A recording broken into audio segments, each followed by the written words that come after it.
Hello everyone, welcome to Tathastu and a very welcome to our daily news and editorial analysis which is being presented by me. My name is Khushbu. Let's get started with today's analysis. First of all, we will check out the table of contents and हमारे table of contents कौन-कौन से हैं. तो सबसे पहले है World Biosphere Reserve Day. तो आज क्या है? World Biosphere Reserve Day है and today is November 3. तो ये डेट जो है वो ध्यान में रखिएगा, prelims, ठीक है. And there are a few things which are actually related to the mains, so you can have that in your mind. Next is the Pakistan and Afghanistan. So scapegoat एक editorial है in the Hindu. तो ये Pakistan and Afghanistan के relationship के बारे में है, related to the immigrants from there and Taliban also. So that also we will be covering. ठीक है, तो GS पेपर 2 का हो गया ये. NCERT and electoral literacy is there, paper 3. Then comes the Kozhikode. Kozhikode क्यों है न्यूज में, ये हम जानेंगे. ओके, सो प्रीलिम्स के हिसाब से this is way more important, right. चलो let's get started, but first of all we will check out the little bit of details. And details क्या है? डिटेल्स ये है कि pre sure has been launched. आप इसमें एडमिशन ले सकते हैं. This is available in English और ये हिंदी माध्यम में भी उपलब्ध है. तो दोनों के ही डेट क्या है? इंग्लिश 27 नवंबर से स्टार्ट हो जाएगा, 27 नवंबर, और हिंदी की जहाँ तक बात है ये 5 दिसंबर से जो है ये स्टार्ट हो जाएगा. तो इसको ज़रूर ज्वाइन कर ले. इससे रिलेटेड या फिर तथास्तु के और भी कोर्सेज से रिलेटेड किसी भी तरीके का कोई अगर आपको डाउट है तो आप इस नंबर पे कॉल कर सकते हैं. अगर आप किसी भी कोर्स के बारे में जानना चाहते हैं तो भी आपको यहाँ से पता चल जाएगा. ओके, और कौन सी कोर्सेज है मैम? तो सीसेट पेपर 2 का भी है, weekend batches and regular batches जो हैं, इवनिंग बैचेस, तो वो भी लॉन्च हुए हैं. तो you can check about those courses as well, right. चलिए, so let's get started with the very first topic of the day. And हमारा जो पहला टॉपिक है वो कौन सा है? It is related to the biosphere reserves and these are evolving as pockets of hope. Biosphere reserves जो हैं उन्हीं से ही रिलेटेड ये पूरा आर्टिकल दिया हुआ है. And this is specifically related to this is that. ये जो आर्टिकल, ये जो एडिटोरियल है वो क्यों आया है, जैसे कि मैंने आपको बता ही दिया. The reason behind this is the world biosphere reserve day, जो कि आज मनाया जाता है, इसको ऑब्जर्व किया जाता है. And the reason being, obvious सी बात है कि हमको इन सभी को प्रोटेक्ट करने की बहुत ज़्यादा जो है वो ज़रूरत है. तो ये एनवायरनमेंट का आपका बहुत सारा जो चीज़ है, it will be covering related to the paper 3 itself. ठीक है, चलो, so let's get started and gather a few information related to this thing. सबसे पहले all of us are aware of this thing कि हम जो है ना unknowingly we are using plastics a lot.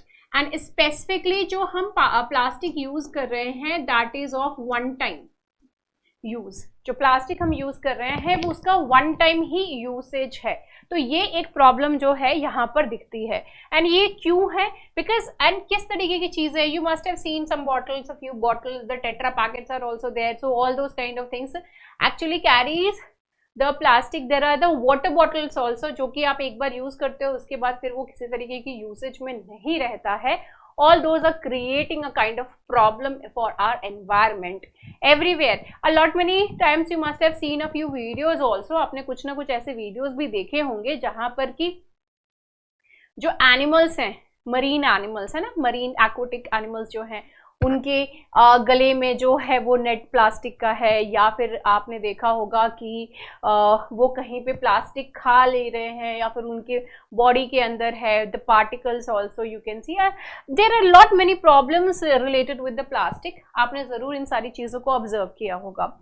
One more thing which has been pointed out over here is the tourist areas. जो tourist areas हैं, आपने वहाँ पे भी देखा होगा कि because of tourism, a lot of plastics are actually being, spread over there, है ना, वहाँ पे बहुत ज़्यादा. क्योंकि अगर आप एक तरीके से देखें तो लोगों का जो डेस्टिनेशन एक हो जाता है, that is the coastal area, and there on the coastal areas again you will see a lot of plastics. Mountain regions, जहाँ पर कि भाई हमको वादियों में जाना है, साफ सुथरा खूबसूरत जगह पे जाना है, there also the people go and they throw a lot of plastics over there. बहुत सारे वन टाइम यूसेज वाले जो प्लास्टिक्स है वो सभी वहाँ पर वो फेंक करके चले आते हैं, right. So all those are creating problem for our environment itself. ठीक है.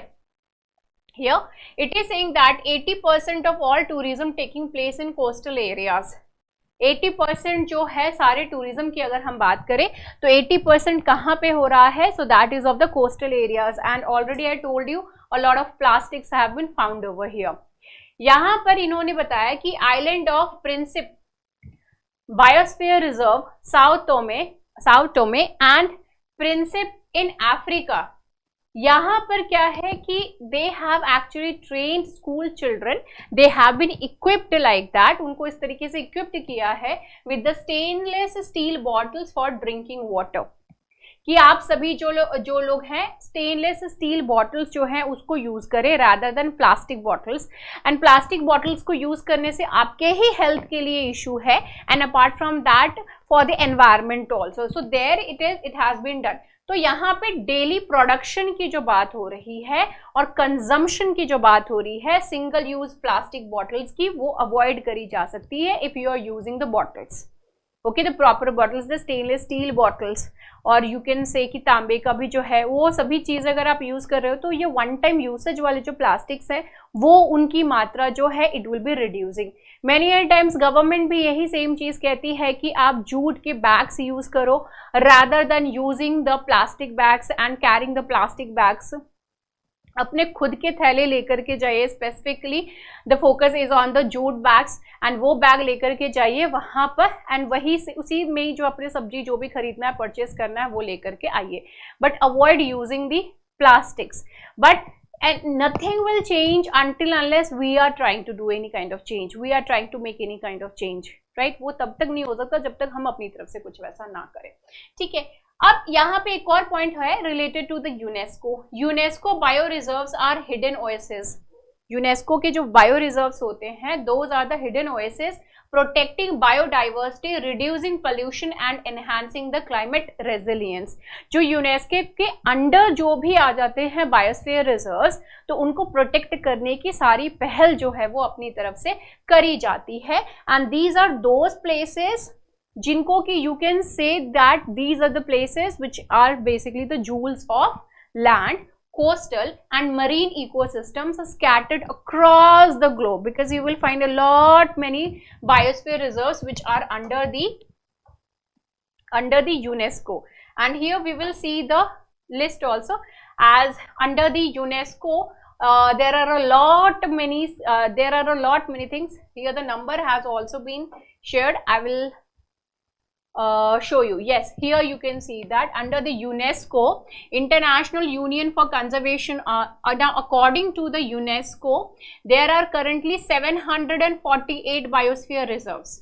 ठीक है, 134 कंट्रीज हैं जिसमें से कि 748 बायोस्फीयर रिजर्व्स हैं, जिसमें कि 22 ट्रांस बाउंड्री साइट्स हैं. मतलब कि this is the boundary and these are the sites. Biosphere reserve है जो कि 2 कंट्रीज में आ जा रहे हैं बायोस्फीयर रिजर्व्स जो ट्रांस बाउंड्री साइट्स हैं, एंड ये एक तरीके से जो है enhance, because this is the biosphere reserve जो कि 2 कंट्री में आ रहे हैं, country A and country B में आ रहा है, and both of these countries are trying to protect this thing, and obvious सी बात है कि इसमें the coordination will be there. जो कोऑर्डिनेशन है वो यहाँ पर रिफ्लेक्ट करेगा, right, and they impact the lives of more than 250 million people and in 134 countries.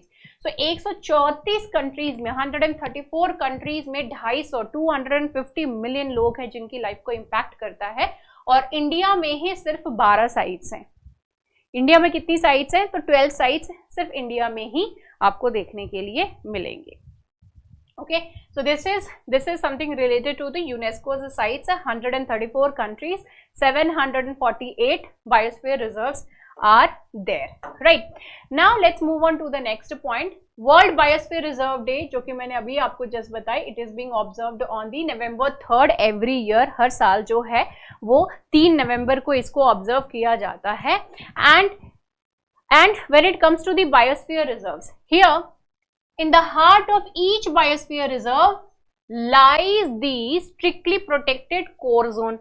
अब जो ये तो आप सभी ने जब एनवायरनमेंट आप कवर कर रहे होगे then you must have covered this thing कि बायोस्फीयर रिजर्व है, तो बायोस्फीयर रिजर्व में जो बीच का जो सबसे स्ट्रिक्टली जो पार्ट होता है that is the core zone, right? Core zone, you are not supposed to go there. That is the strictly protected area and that is the core zone, providing habitat for flora and fauna and protecting water, soil, air and biota as a whole ecosystem. सारा का सारा जो ecosystem है वहाँ पे आपका soil हुआ, water हुआ, flora हुआ, fauna हुआ, everything is being protected, even the air also.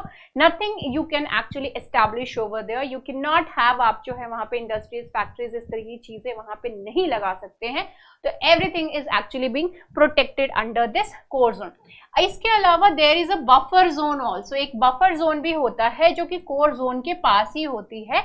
Buffer zone, यहाँ पे जो लोग हैं they can live over here, they can work over here.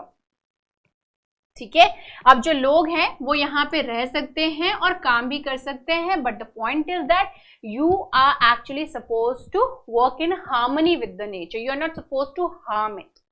आपको उनके साथ, नेचर के साथ मिल करके रहना है, ना कि उसको नुकसान करने की किसी तरह के कोई काम करना है, right? So that is what is suppose to be done in the this buffer zone में. ठीक है, then here a zone that also functions as a laboratory for the scientists to study nature and training education. यहाँ पे this is the zone which is actually being utilized by the scientists also. Scientists जो हैं उसको use कर रहे हैं for the study purpose and training purpose, education purpose. The people are going over there.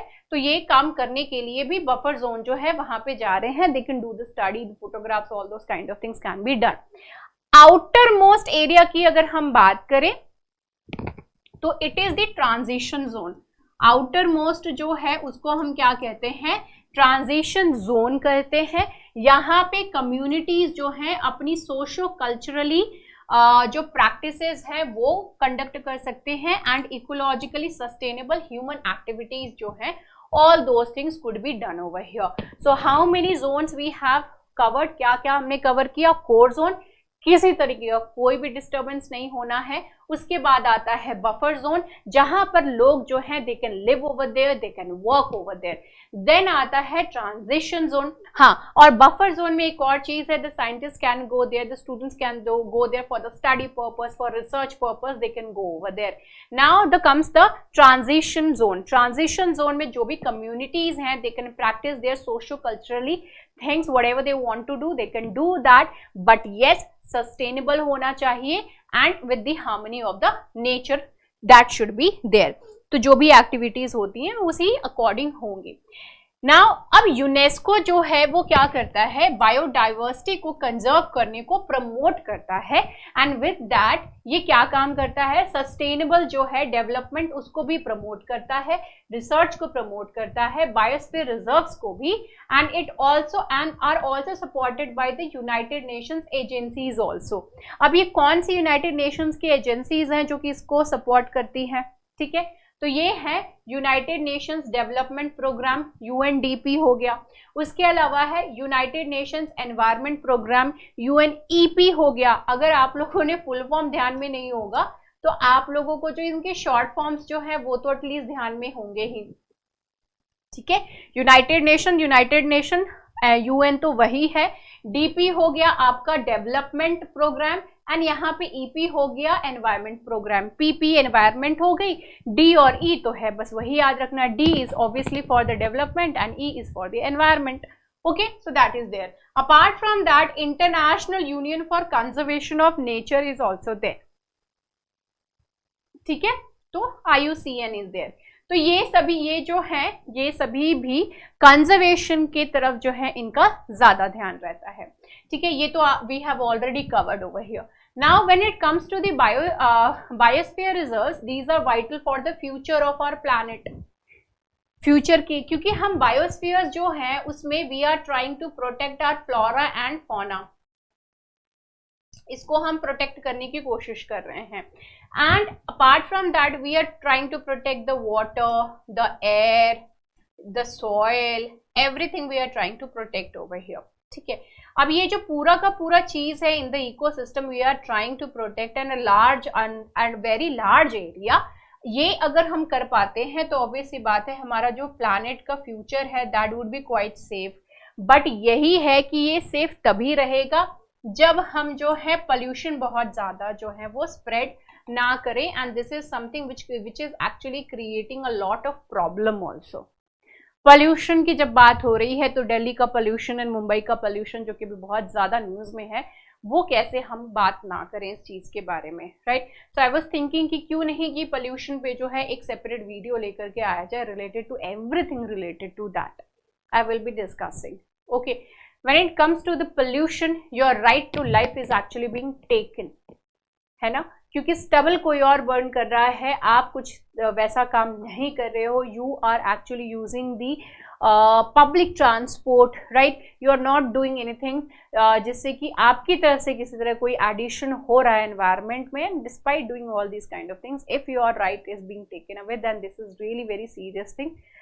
Pollution is horrible over here. This needs to be taken care of. This needs to be taken care of seriously.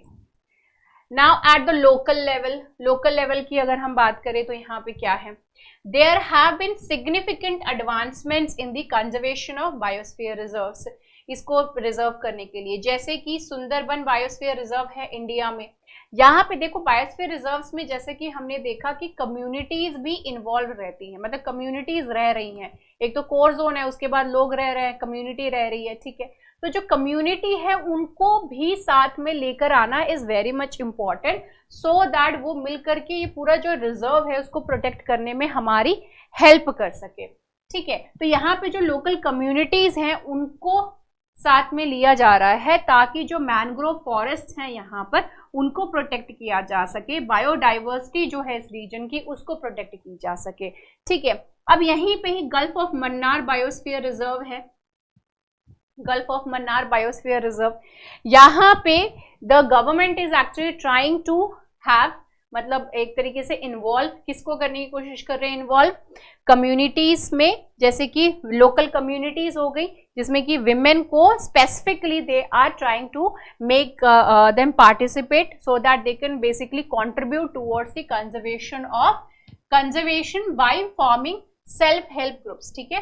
Self help groups आ गया इसमें, तो self help groups किस तरीके से आपकी help out कर सकते हैं, पेपर 1, ठीक है। तो यहाँ पे वो भी चीज जो है आप इसमें इंक्लूड कर सकते हो। इसके अलावा यूथ को भी इंक्लूड किया जा रहा है in order to engage in the eco tourism. घूमने जाओ बट थोड़ा बेटर तरीके से घूम करके आओ, right. Now let's move on to the next, that is the gulf of Mannar biosphere reserve trust. So this has also introduce the concept of plastic check points. Plastic check points जो है इन्होंने gulf of Mannar biosphere reserve में ये काम कर रखे हैं, where इन जो कम्युनिटी मेंबर्स हैं वो चेक करते हैं जितने भी व्हीकल्स या फिर टूरिस्ट आते हैं उनके प्लास्टिक वेस्ट जो है they basically check which is collected, recycled and use for the construction of roads की कंस्ट्रक्शन में। और ये जो प्लास्टिक के रोड्स बने रहते हैं ये काफी ज्यादा ड्यूरेबल होते हैं, वो बहुत लंबे टाइम भी चलते हैं, तो एक कोई अच्छा यूसेज हो रहा है तो वो समझ में भी आ रहा है। So plastic check points you can give these, you can actually give this kind of examples in your mains, जहां जरूरत हो वहां पे आप मेंस के आंसर में आप इस तरीके की जो पॉइंट्स हैं वो इंक्लूड कर सकते हो। This is really very good point. Now the in the times of global challenges, जैसे कि क्लाइमेट चेंज हो गया, बायोडाइवर्सिटी लॉस हो गई, सस्टेनेबल डेवलपमेंट हो गया, बायोस्फीयर रिजर्व की रोल्स हो गए, these becomes even more important. Okay, global challenges हैं ये बेसिकली। क्लाइमेट चेंज, क्योंकि क्लाइमेट चेंज अभी रिसेंटली ही हमने देखा था कि क्लाइमेट चेंज की वजह से एक्चुअली हो क्या रहा है, वी हैड सीन कि जो ये जो हिमालयाज हैं उनके glaciers, these are actually melting really very fast, बहुत ज़्यादा फास्ट से जो है वो मेल्ट हो रहे हैं, और ये जो है ग्लेशियर्स जो है इनकी जो कवर है वो बहुत ही ज़्यादा अब कम हो गई है as compare to as it was earlier, पहले जितनी थी उससे ज़्यादा कम हो गई है। And apart from that you can see the greyish thing over there, and all these are because of the carbon. ठीक है, हम जो इतना पोल्यूशन क्रिएट कर रहे हैं उन सारी रीजन की वजह से। तो क्लाइमेट चेंज एक प्रॉब्लम है, biodiversity loss is also actually happening and sustainable development नहीं कर पा रहे। इट्स लाइक डेवलपमेंट हो रहा है, जैसे कि जोशीमठ का आप एग्जाम्पल ले लो, right, and the other areas, other Himalayan areas. तो इन सभी जगहों पे क्या हो रहा है, द डेवलपमेंट के नाम पर क्या होता है, the construction is actually happening. और वो कंस्ट्रक्शन जैसे कैसे भी किधर से भी हो रही है, किधर भी हो रही है, नॉट कीपिंग इन माइंड कि ये कौन सा जोन है, यहाँ पर जो है बनाना सही रहेगा भी कि कंस्ट्रक्शन करना सही रहेगा भी कि नहीं, according to the ecosystem, according to the topography and all, कोई फर्क नहीं, बस जस्ट बना दिया। बना देने से it's not, it just construction कर दिया, कंस्ट्रक्शन कर देने से दिस इज नॉट नेसेसरी कि डेवलपमेंट हो गया। सस्टेनेबल डेवलपमेंट होना जो है वो ज्यादा जरूरी है, ठीक है। Next is the role of biosphere reserves, that becomes really very important. Obvious सी बात है, इतना सारा जो दिक्कतें हो रही हैं। Now despite these sites being the most vital ecosystems protecting nature, these oasis are not without threats. जैसे कि अगर आप भले ही इन सभी जगहों को आप प्रोटेक्ट कर रहे हो, बायोस्फीयर रिजर्व्स को definitely you are trying to protect, but still deforestation is happening, the people are doing that, cutting of the trees. Next is invasive species are actually also being used. हमने जो है अभी कुछ time पहले एक invasive species के बारे में जो है हमने पढ़ा था, दैट प्लांट कहाँ, गुजरात का, जिसको कि ब्यूटिफिकेशन के पर्पज से एक्चुअली यूज किया गया था। रोड के साइड में वो जो है ट्रीज लगाए जा रहे थे, but those are actually not good, वो जो है वो अच्छे नहीं हैं। द रीजन बीइंग कि उनके रूट्स बहुत ज़्यादा डाउन चले जाते हैं, इन डेप्थ होते हैं, वाटर का कंजम्पशन बहुत ज़्यादा रहता है। अपार्ट फ्रॉम दैट ये किसी भी तरीके की कंस्ट्रक्शन होती है, जैसे कि पाइप्स हो गए, किसी तरीके की अंडरग्राउंड पाइप्स हो गए, या फिर जो वायरिंग हो गई, उन सभी को ही ये खराब कर देता है। इन्वेसिव भी है इसके साथ साथ, राइट। सो जो इंडिजिनियस प्लांट्स एंड ट्रीज हैं उसको it is not letting survive. So what is the name of this, मैंने आपको सारी डिटेल्स बता दी हैं, बस आपको नेम बताना है इसका क्या है, write down in the comment section. Okay, so this is what, तो इन्वेसिव स्पीशीज हो गए, डिफॉरेस्टेशन हो गया, लैंड यूज चेंजेस हो गए, जैसे कि माइनिंग, sand mining हो रही है in the rivers and all, right? So all these kind of things are actually disturbing the biosphere reserve over here, right? Asian meet in Chennai, so recently Asian meet हुआ था चेन्नई में, and यहाँ पर जो है it concluded the 10th South and Central Asian Biosphere Reserve Network meeting, जिसको कि SACAM यानी SACAM जो है ये हेल्ड हुआ था फ्रॉम November 1 to 3, एंड इसकी जो थीम थी that was ridge to reef. क्या थीम थी? Ridge to reef, that was the theme over here. तो ये यूनेस्को ने जो है वो पार्टनरशिप करी with the ministry of environment, forest and climate change and the national centre for the sustainable coastal management. ठीक है, कोस्टल मैनेजमेंट यहाँ पे आप याद रख सकते हो क्योंकि Chennai is also that area, falls under that area only, right. So it was held recently. UNESCO का man and biosphere programme, UNESCO Man and Biosphere Program, it actually enhances the human environment relationship, इसको enhance कर देता है through combining the natural and social sciences to improve livelihoods, safeguard ecosystems and to promote the sustainable economic development also. So the development is definitely very much necessary. This is very obvious कि हमारे लिए जो development है वो बहुत ज़्यादा ज़रूरी है, but along with the development ऐसे mindless तरीके से तो नहीं करना चाहिए ना। We need to think everything, positive negative aspect उसके सब सोच करके ही डेवलपमेंट करना जो है वो एक्चुअली बेटर रहता है। Okay, now let's move on to the next topic and that is related to the scapegoating. Scapegoating जो है वो क्या मतलब होता है ना कि गलती है किसी की और आप किसी और को फंसा देते हो, right. So that is what is the scapegoating and this is what is actually happening with the Afghanis who are there in Pakistan. ठीक है, तो अब पाकिस्तान की जो गवर्नमेंट है, ठीक है, तो पाकिस्तान की गवर्नमेंट ने क्या किया है कि भाई वो बोल रहे हैं जितने भी Afghanis without paper, proper paper वहां पर हैं, उनको बोल रहा है कि यू शुड लीव नाउ, आप जो है यहाँ से चले जाओ, ठीक है। और इसका डेट भी इन्होंने फिक्स कर दिया था, October 31 फिक्स कर दी थी। एंड इसके behind they are actually giving the reasons also. और यहाँ पे उन्होंने क्या रीजन दे रहे हैं, तो रीजन इन्होंने कहा है because there are a lot many blasts actually happening. तो ये जो एक तरीके से यहाँ पे जिस भी तरीके की बहुत जो भी गड़बड़ हो रही है, that is basically happening because of the Afghanis. This is what they are saying कि अफगान के जो लोग हैं उनकी वजह से ये चीज हो रही है। Can you believe this, right. So here according to United Nations के हिसाब से अगर हम देखें तो यहाँ पर जो है 1.3 मिलियन अफगान्स जो हैं वो रजिस्टर्ड रेफ्यूजीज हैं, ठीक है, रजिस्टर्ड रेफ्यूजीज हैं। और वहीं पे 8,80,000 जो है they have legal status to stay also. But जो पाकिस्तान की इंटीरियर मिनिस्ट्री है उन्होंने कहा कि 1.7 मिलियन लोग जो है वो यहाँ पर इलीगली रह रहे हैं। कितने लोग? 1.7 मिलियन लोग हैं। It's really very huge number. And इसमें से कह रहे हैं that at least 6 lakh Afghans are believed to have fled to Pakistan। And ये लोग जो है पाकिस्तान में आने का इनके पीछे का रीजन क्या था? रीजन था तालिबान। तो तालिबान ने जब अफगानिस्तान को कैप्चर किया, ठीक है, अफगानिस्तान में उन्होंने फिर से जो है पूरी कमान अपनी जब संभाल ली 2021 में, तो बहुत सारे लोग जो है वहां से फ्लड करके वहां से भाग करके ये पाकिस्तान में जाकर के रहने लगे, ठीक है। There were a lot many reasons behind that. कुछ लोग जो थे कि जो यूएस की आर्मी को इंफॉर्मेशन पहुंचाते थे, तो वो लोग थे। जो तालिबान के जितने भी रूल्स एंड रेगुलेशंस हैं वो जिस तरीके से रहना बोलना चाहते हैं कि भाई लोग इस तरीके से रहो, they don't want to stay over there. And obviously बात है कि तालिबान के आने का मतलब ये था कि बहुत सारे लोगों को ये भी लगा कि now the things are going to be really very worst, पहले जैसा था उससे और भी ज़्यादा खराब होने वाला है। सो बिकॉज ऑफ दैट, मतलब crime basically, the killings basically, so because of that they thought कि नहीं भी हम जो है वो पाकिस्तान चले जाते हैं भाग करके। बहुत सारे अफगानिस जो हैं definitely they are here in India also, they came over here in India also, but Pakistan में भी बहुत सारे हैं।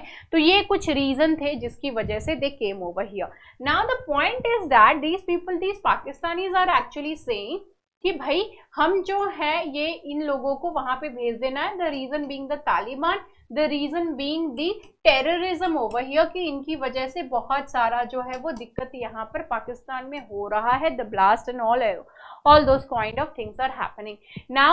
but the problem is that कि भाई आप ही लोग हैं जिन्होंने इनको जो है बढ़ाया, you are the one who did this thing, ठीक है। आप ही ने इनको एक तरीके से ऐसे यूज कर रहे थे as if they are the one who are not going to ever attack on Pakistan. Many a time they have said this thing also कि भाई हम जो है ऐसा मत सोचो कि आपके ऊपर अटैक नहीं कर सकते, हम आपके इधर जो है प्रॉब्लम नहीं क्रिएट कर सकते हैं। You were the one who were feeding them, आप जो है इनको खिला पिला करके बड़ा कर दिए। नाउ यू फील दैट कि they are not going to attack you, तो that is not obviously correct over here. And this is something जिसको लेकर के पहले भी काफी टाइम जो है वो वार्निंग दी गई थी। एक बार किसी ने कहा कि भाई अगर आप अपने घर के पीछे जो है एक स्नेक को पाल रहे हो, ठीक है, तो ये मत सोचो कि वो जो स्नेक है वो आपके पड़ोसी को ही काटेगा, उसी को ही नुकसान पहुंचाएगा, आपको नहीं।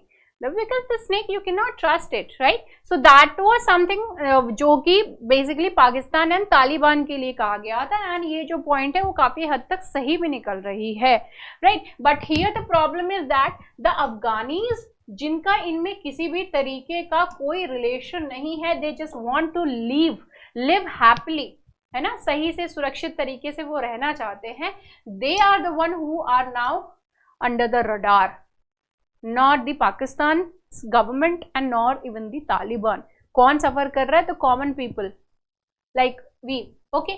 सो यहाँ पे क्या है, यूएन ने वार्निंग दी कि ये एक तरीके से ह्यूमैनिटेरियन ट्रेजेडी है भाई, you can not do something like this, this is completely wrong. Pakistan का आर्ग्यूमेंट है कि जो ये इलीगल माइग्रेंट्स हैं इनकी प्रेजेंस की वजह से क्राइम जो है क्राइम रेट इंक्रीज हो रही है और उसके साथ साथ जो टेरर अटैक है उसमें भी इंक्रीमेंट हुई है and the Pakistan is basically struggling with its economy. But the problem is that अगर आपकी इकोनॉमी खराब है तो इसके पीछे के रीजन क्या है? इसके पीछे के रीजन आप खुद हो, because your planning were not like that. आपकी जो प्लानिंग थी वो कभी सही नहीं रही. Right, many times coup is happening, है ना, आर्मी का अच्छा खासा कंट्रोल हो जा रहा है वहां पे and all of us are aware of this thing कि जो पाकिस्तानी गवर्नमेंट वो फ्रीली कभी डिसीजन नहीं ले पाती है because there is the influence of the Pakistanis army over there. Right, because वो तख्ता पलट जो कहते हैं ना, जो कू कहते हैं, that can happen any time. Right, that can happen any time. So that's the problem because the more huge power has been given into the hands of the army over there. Right, अब यहाँ पे जो पाकिस्तान है वो बहुत ज़्यादा जो है वो प्रॉब्लम्स को देख रहा है, जिसमें से कि प्रॉब्लम्स फेस कर रहा है, जिसमें से बैलेंस ऑफ पेमेंट क्राइसिस है, हाई रुपी डेप्रिसिएशन है. ये सारी चीज़ें जो है वो बहुत ही ज़्यादा प्रॉब्लमेटिक इनकी हो गई है. Because you can just check out कि $1 जो है वो कितने पाकिस्तानी रुपी है और एक $1 जो है वो कितने इंडियन रुपीज है. You can just simply see the difference and think कि कितना बुरा हाल हो रखा है. It's military and civilian leadership continue to play the power games. They have the power games, you know, they keep on playing this kind of things. Then definitely this is going to create problem. अगर जब तक देखो, जब भी progress चाहिए आपको, ठीक है, जब भी डेवलपमेंट चाहिए आपको, if you want the development, if you want the progress to happen, so for these things एक स्टेबल गवर्नमेंट का होना बहुत ज्यादा ही जरूरी है. ठीक है, अब ये स्टेबल गवर्नमेंट का होना ज्यादा जरूरी क्यों है? The reason behind this is that अगर स्टेबल गवर्नमेंट रहती है तो ये जो भी डिसीजन लेगी, ठीक है, उसको इम्प्लीमेंट करने का, राइट, एंड उसके बाद जो इम्प्लीमेंट करने का और उसके बाद उसका जो भी रिजल्ट है वो देख करके accordingly the things could be done कि हाँ भाई इस तरीके के चेंजेस जो हैं वो करें सो दैट बेटर तरीके से इम्प्लीमेंट हो और बेटर रिजल्ट्स जो है वो आ सके. ठीक है, स्टेबल गवर्नमेंट की वजह से जियो पॉलिटिकली जो है उनका एक प्रेजेंस भी बनता है and apart from that they can play really very wider role, है ना. बेटर तरीके से वो डिसीजन ले सकते हैं, डिसीजन का इम्पैक्ट भी जो है वो लॉन्ग टर्म का रहता है. राइट, अब यहीं पे ही अगर हम बात करें जो स्टेबल गवर्नमेंट नहीं है, ठीक है, अनस्टेबल मतलब कभी जो है पार्टी ए आ जाती है, कभी पार्टी बी आ जाता है. तो पार्टी ए क्या कर रही है, कोई गवर्नमेंट स्कीम लेकर के आई या फिर जो है कोई डिसीजंस लिए उसने, ओके, कोई डिसीजंस लिए और वहीं पे ही क्या हुआ कि जो दूसरी पार्टी है when this came into power, उसने ये सारे डिसीजंस जो हैं, ये जितने भी स्कीम्स जो भी डिसीजंस थे वो सारे पलट दिए. नाउ ये सारे डिसीजंस इस तरीके से जब इसने कैंसल आउट कर दिए तो it is not like that कि उसने पार्टी ए को किसी तरीके का नुकसान पहुंचाया है. उसने बेसिकली नुकसान पहुंचाया है उस कंट्री की इकोनॉमी को, because in order to implement, in order to do all these kind of things they have spent a huge amount, right? Again, in order to do something else they have to spend some other, you know, a lot many amount for that also purpose, right? So ये जिसके ऊपर जितने भी पैसे invest हुए, जो भी पैसे लगे, वो तो it all of these went into vain, है ना, पूरा खराब हो गया, किसी तरह कोई भी फायदा नहीं हुआ यहाँ पे. So that's the problem, right? So that's the problem over here. So you need to keep all these things in your mind कि एक स्टेबल गवर्नमेंट होना जो है वो बहुत ज़्यादा ज़रूरी है. और यहाँ पे पाकिस्तान में स्टेबल गवर्नमेंट ही नहीं हो पाती है and constantly there is, you know, a kind of pressure on them from the military side also, trying to outwit each other. They keep on saying कि भाई तुम मेरा मानो नहीं तो तुमको हटा देंगे, तुम मेरा मानो नहीं तो तुमको हटा देंगे. All these kind of things are there. So they even if they don't want to play any kind of thing on India, उसको लेके किसी तरह कुछ नहीं भी बोलना चाह रहे होते, then also they have to say, because in order to keep happy the military. अब यहाँ पे जो पाकिस्तान अफगानिस्तान का जो बॉर्डर है काफी पोरस है एंड अब what is happening, the people are actually passing from there and Pakistan what it is doing, it is actually scapegoating tens of thousands of people, the poor Afghanis. The editor the author is actually saying this thing कि जो बेचारे ये लोग हैं जिनकी किसी तरह कोई गलती नहीं है वो ही इसमें फंस रहे हैं, but the problem is with the Taliban, the problem is with the Afghanistan, the problem is with the Pakistan, but not with the Afghanis, the poor people over there, right? Now let's move on to the next topic, and here the next topic is the NCERT. So NCERT now will be introducing the electoral thing, ठीक है, electoral literacy. So actually इनका ये point है कि देखो 910 million voters थे in 2019, but out of these 910 million people, roughly around 297 million or you can say 300 million लोग जो हैं उन्होंने अपनी वोटिंग ड्यूटी निभाई ही नहीं. ये आपकी ड्यूटी है, दिस इज योर ड्यूटी. उन्होंने जो है ये ड्यूटी जो है वो उन्होंने निभाई ही नहीं. So they said this thing that they have not actually voted. So 300 million people out of these, so 610 million लोग ही दिए, तो 300 million बहुत बड़ा नंबर है. Okay, and every year all of us know this thing कि new जो voters हैं वो ज्वाइन हो रहे हैं, new voters, and we need to actually educate them related to their voting rights. जो इनके वोटिंग राइट्स है, ठीक है, इनको पता होना चाहिए कि भाई आपके वोट से क्या जो है वो डिफरेंस बेसिकली आ सकती है. They need to know this. And specifically ये कौन लोग हैं, ये जो हैं ये जो न्यू वोटर्स हैं वो बेसिकली कौन लोग हैं, ये हैं newly I mean the ones who have actually entered that particular age. ठीक है, तो इनके पास जो ये आईडी होती है, ठीक है, वोटर आईडी होती है, that needs to be delivered on time and they are supposed to be educated कि भाई अब जो है आप अपना वोट का एक सही इस्तेमाल जो है वो बेसिकली कर सकते हो. Okay, so this is what the NCERT, and apart from that जो इलेक्शन कमीशन है वो ये काम करने का सोच रहे हैं कि भाई ऐसा कुछ जो है वो किया जाए ताकि इनको एजुकेट किया जाए, राइट. सो इलेक्शन कमीशन का फ्लैगशिप है systematic voters education and electoral participation. Systematic voters education and electoral participation ये schools and colleges में held कराना चाहते हैं, so that these people could be educated related to their voting things. ठीक है, अब यहाँ पे इन्होंने कहा कि we by doing this thing, इनके करिकुलम में इस चीज़ को ऐड करने की वजह से हम जो यंग लोग हैं उनके दिमाग में ये जो एजुकेशनल इंस्टीट्यूशंस हैं उनके through we are trying to input this thing कि उनकी जो ये राइट है दैट मैटर्स अ लॉट. एक ही vote but that still matters a lot, क्योंकि एक एक करके आप देख ही सकते हो कि 300 मिलियन लोगों ने जो है वो वोट ही नहीं डाले. अभी फिर से नेक्स्ट ईयर जो है it is going to be start, you know, Lok Sabha elections होने हैं. So this is something which is really very important also. So electoral literacy clubs जो हैं वो बनाने की बात करी गई कि स्कूल में इलेक्टोरल लिटरेसी क्लब्स जो हैं वो बनाए जाए, कॉलेजेस में बनाए जाए, ताकि इस तरीके कुछ एक्टिविटीज हो जिससे बच्चों को एनकरेज किया जाए in order to cast their vote, वो अपने वोट जो है उसको कास्ट कर सके. डेमोक्रेसी रूम बनाने की भी बात करी गई है इन दी for their literacy, for their basic education, and designating one of the rooms in the senior secondary schools as the democracy room. So for the regular display of voter education materials and conduct of the continuous electoral democracy education also, and all these are specifically for in order to educate them so that they could definitely use their voting rights. ठीक है, voting rights in the sense कि वो उनके पास जो हक है उस चीज को यूज करें. Now the next article is related to Kozhikode.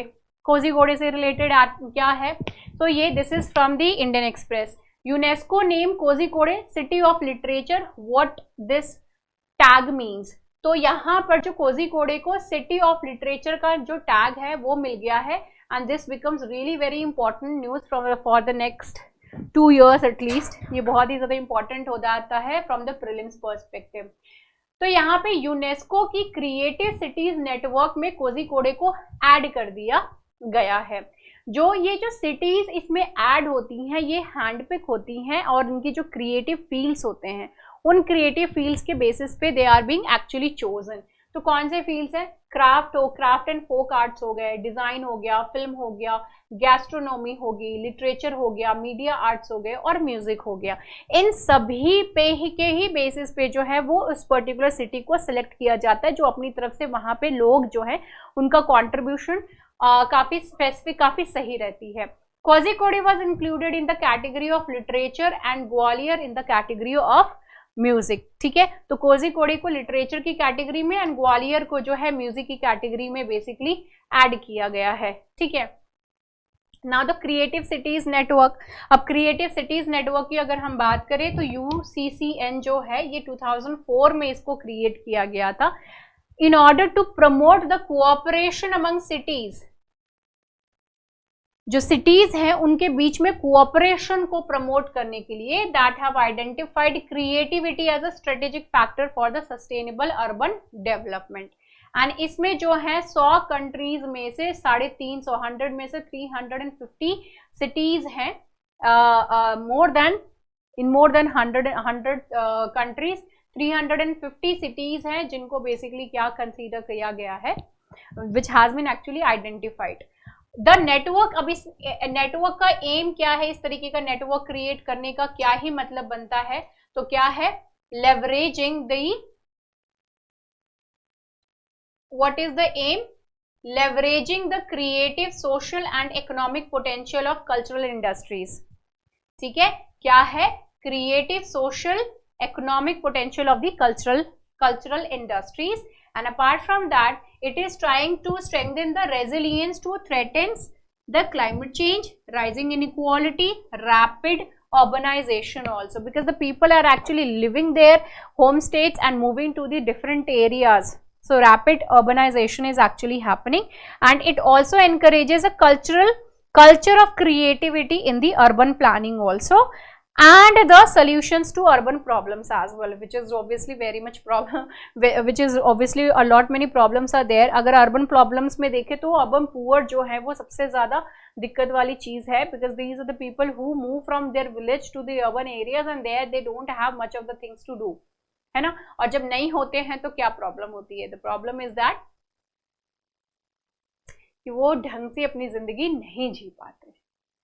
Okay, और उसके जिम्मेदार कौन हो जाते हैं, we the people of India.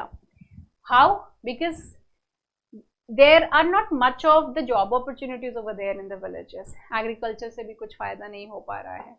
Okay, Indian cities जो कि इस पर्टिकुलर नेटवर्क में है, तो उसमें कोझिकोड हो गया लिटरेचर की वजह से, ग्वालियर हो गई, वाराणसी हो गया म्यूजिक की वजह से, श्रीनगर क्राफ्ट एंड फोक में है, चेन्नई म्यूजिक में है, ऑल दीज। ठीक है, तो ये सभी जो है वो इंपॉर्टेंट हो गए, क्योंकि दिस इज नॉट नेसेसरी कि यूपीएससी कोझिकोड से ही रिलेटेड पूछ ले, वो बाकी किसी से भी पूछ सकता है, क्योंकि ये ऑल ओवर ये पूरी की पूरी नेटवर्क ही न्यूज में आ गई है इस वजह से। कोझिकोड में अगर हम लिटरेचर का सीन देखें तो इसमें क्या है, पहला जो मलयालम नॉवल है कुंडलथा, ये लिखा गया था वो the first Malayalam novel Kundalatha was born in Kozhikode, 1887 में इसको लिखा गया था। देन इसको ऑथर किसने किया था, अपू नेदुंगाड़ी ने। और इसके अलावा जो है और भी डिफरेंट जो राइटर्स हैं, फेमस राइटर, इंपॉर्टेंट राइटर्स, उन सभी के नाम यहाँ पे रखे गए, लिखे हुए हैं। कोझिकोड केरला का पार्ट है, northern part, and it is home to many prominent personalities and states literary and cultural world also, जो पूरे वर्ल्ड में एक तरीके से अपने कल्चर की वजह से, अपनी लिटरेचर की वजह से they are quite famous. Objective क्या है UCCN का, ये जो सिटी नेटवर्क बनाने का जो है, इसमें क्या इनका ऑब्जेक्टिव है, objective is to allow the member cities to recognise creativity as an essential component of the urban development. ठीक है, डेवलपमेंट का मतलब ये थोड़ी है कि बड़े बड़े आपने बिल्डिंग्स बना दिए, ठीक है, ढेर सारे आपने जो है कंपनीज ओपन कर दिए, आपने जो है बहुत सारे इंडस्ट्रीज वहां पे लगा दिए, बड़े बड़े स्कूल्स ओपन कर दिए, कॉलेजेस आपने ओपन कर दिए, सिर्फ यही चीज थोड़ी होती है, right, only these things are not there. Right. तो यहाँ पे आपको जो क्रिएटिविटी है उसको रिकग्नाइज करना, उसको प्रमोट करना भी बहुत ज्यादा जरूरी है when it comes to the development, right. So for that thing they are doing this. Apart from that notably through the partnerships, अब ये पार्टनरशिप्स के थ्रू करना चाहते हैं जिसमें कि public and private sectors and civil society जो है वो सभी मिलके इसको प्रमोट करेंगे। It envisages to develop hubs of creativity and innovation and broaden opportunities for the creators and professionals in the cultural sector as well. Okay, next comes the areas of action. अब इनके areas क्या हैं भाई action के? तो that is the objective of this network are implemented in both, that is at the level of member cities and at the international level also. मतलब जो cities है वहां पर भी act करना है and at the international level also they are supposed to act, and these are done through sharing experiences, knowledge and best practices. कि क्या तरीके हैं जिससे कि हम अपनी क्रिएटिविटी बेटर कर सकते हैं by learning from the other cities जो कि उसी कैटेगरी के हो. From there you can learn, you can promote those kind of things, चाहे म्यूजिक हो गया, लिटरेचर हो गया, all those things, folk हो गया, आर्ट एंड कल्चर हो गया, you can promote all those kind of things, right. Next, the main objective of the conference, it is to exchange practical information on the policies and activities carried out by cities and stimulating the intercity collaborations. Just now I told you for that particular purpose only they are conducting all these kind of things, right. So the annual conference is actually also being held for this particular purpose. Okay. So this is it related to today's daily news and editorial analysis. I hope you people are enjoying it. See you in the next video. Bye bye, take care and have a great time. Good night. Jai Hind.